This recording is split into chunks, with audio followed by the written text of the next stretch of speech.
আমি শুভাঙ্গী, শুরু করছি পলিটিক্স। কি বলবো একে, ধর্মীয় পদক্ষেপ না রাজনৈতিক, নাকি দুই? সে যাই হোক, আসল কথা হচ্ছে বেলডাঙ্গায় বাবরি মসজিদ তৈরির পথে আইনি বাধা কাটলো। হুমায়ুন কবিরের মসজিদ শিলান্যাস মামলায় হস্তক্ষেপ করল না হাইকোর্ট। মসজিদ নির্মাণকে কেন্দ্র করে যাতে আইন শৃঙ্খলার অবনতি না হয় সেদিকে যেমন হুমায়ুনকে সতর্ক করেছে আদালত, তেমনি রাজ্য ও কেন্দ্রকেও জনজীবন স্বাভাবিক রাখার নির্দেশ দেওয়া হয়েছে। হাইকোর্টের রায় স্বভাবতই খুশি ভরতপুরের তৃণমূল বিধায়ক। 6 ডিসেম্বর অযোধ্যার বাবরি মসজিদ পতনের দিন মুর্শিদাবাদের বেলডাঙ্গায় বাবরি মসজিদের শিলান্যাসের কথা ঘোষণা করেন ভরতপুরের তৃণমূল বিধায়ক হুমায়ুন কবির। নানা অনুষ্ঠানের মধ্য দিয়ে 6 ডিসেম্বর সম্প্রীতি দিবস হিসেবে পালন করে এ রাজ্যের শাসক দল। সেদিনই দলীয় বিধায়কের প্রস্তাবিত বাবরি মসজিদের সূচনা ঘোষণায় অস্বস্তিতে পড়ে তৃণমূল নেতৃত্ব। বিধানসভা ভোটের মুখে সাম্প্রদায়িক বিড়ম্বনা কাটাতে শেষমেশ অনির্দিষ্টকালের জন্য দল থেকে সাসপেন্ড করা হয় হুমায়ুনকে। পাশাপাশি বিধায়কের মসজিদ নির্মাণের প্রস্তাব সংবিধান বিরোধী বলে অভিযোগ তুলে হাইকোর্টে জনস্বার্থ মামলা দায়ের হয়। সেই মামলাতেই আদালত হস্তক্ষেপ করবে না বলে জানিয়ে দেয় ভারপ্রাপ্ত প্রধান বিচারপতি সুজয় পাল এবং বিচারপতি পার্থ সারথী সেনের ডিভিশন বেঞ্চ। একই সঙ্গে মসজিদ নির্মাণকে কেন্দ্র করে যাতে আইন শৃঙ্খলার অবনতি না হয় সেদিকে যেমন হুমায়ুনকে সতর্ক থাকতে বলেছে আদালত, তেমনি রাজ্য ও কেন্দ্রকেও জনজীবন স্বাভাবিক রাখার নির্দেশ দেওয়া হয়েছে।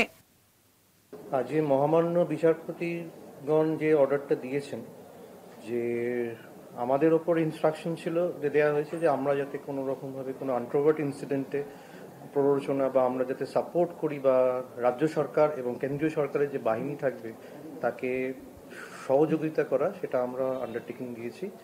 এবং রাজ্য সরকারকে যেটা অর্ডার দেওয়া হয়েছে যে to see that the law and order situation doesn't deteriorates, doesn't creates a situation of any kind of communal disharmony, সেটা রাজ্য সরকারও বলেছেন যে তারা ইনশিওর করবেন। এবং সেন্ট্রাল গভর্নমেন্ট থেকে যেটা বলা হয়েছে যে অলরেডি যেহেতু মে মাসের এই বছরের যে কমিউনাল রাইটটা হয়েছিল সেটার পরিপ্রেক্ষিতে 19 company central forces already being diploid in Murshidabad, সেটা ওটা কন্টিনিউ হবে। হাইকোর্টের রায় স্বভাবতই খুশি ভরতপুরের তৃণমূল বিধায়ক। অনারেবল হাইকোর্টের হিয়ারিং হয়ে গিয়েছে। হিয়ারিং এর শেষে অনারেবল জাজ সাহেবরা বলেছেন যে 6 তারিখ যে মুর্শিদাবাদে বেলডাঙ্গাতে যে বাবরি মসজিদের শিলান্যাস, সেটা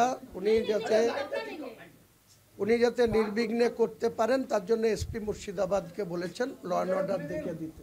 কাজেই কালকে আমার অনুষ্ঠান খুব সুন্দরভাবে হচ্ছে।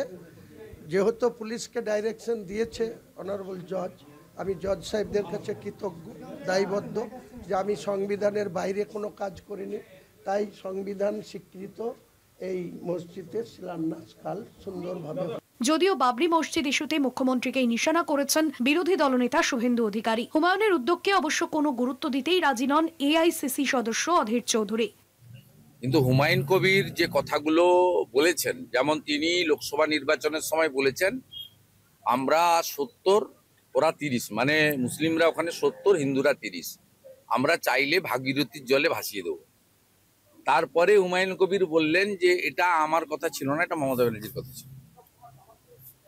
তাই মমতা বন্দ্যোপাধ্যায় তাকে বাবরি মসজিদ ওখানে গড়ার জন্য সমর্থন করছেন কিনা, অনুমোদন দিয়েছেন কিনা, পিছনে আছেন কিনা, সেটাও তো আগে জানা দরকার হুমায়ুন কবিরের কাছ থেকে। কিছু হবে মানে কিছুই হবে না, কি হবে আবার? এটা মুর্শিদাবাদ আমরা চিনি না? মুর্শিদাবাদে কি আমরা বসবাস করি না? মুর্শিদাবাদের মানুষকে কি আমরা চিনি না? মুর্শিদাবাদে কোন লোকটা সমর্থন করেছে বলুন না, আপনি বলুন। ধর্মপ্রাণ যারা মানুষ তারা হয়তো ভাবতে পারে এটা মসজিদ হবে, খারাপ কি আছে, নিশ্চয়ই ভাবতে পারে। কিন্তু সচেতন মানুষ যারা এটার মধ্যে রাজনীতি দেখবে, এটার মধ্যে রাজনৈতিক গন্ধ দেখতে পাবে, এটার মধ্যে একটা অসৎ উদ্দেশ্য দেখতে হবে, কোনো মুসলমান কখনো এটাকে সমর্থন করতে পারে না। আরো কথা, কোনো জায়গায় রেজিস্ট্রেশন ছাড়া কখনো মসজিদ নির্মাণ হতে পারে? আমাকে বোঝান তো। আইন শৃঙ্খলা রক্ষার প্রশ্নে আদালতের নির্দেশ পালনে সম্মতি জানিয়েছেন রাজ্যের অ্যাডভোকেট জেনারেল কিশোর দত্ত। আদালতকে রাজ্য জানিয়েছে পর্যাপ্ত পুলিশ মোতায়েন করা হয়েছে, পরিস্থিতির উপর নজর রাখছে প্রশাসন। কেন্দ্রের ডেপুটি সলিসিটর জেনারেল রাজদীপ মজুমদারও আদালতকে আশ্বস্ত করেছেন 19 কোম্পানি কেন্দ্রীয় বাহিনী মোতায়েন রয়েছে বেলডাঙ্গায়। কলকাতা টিভি।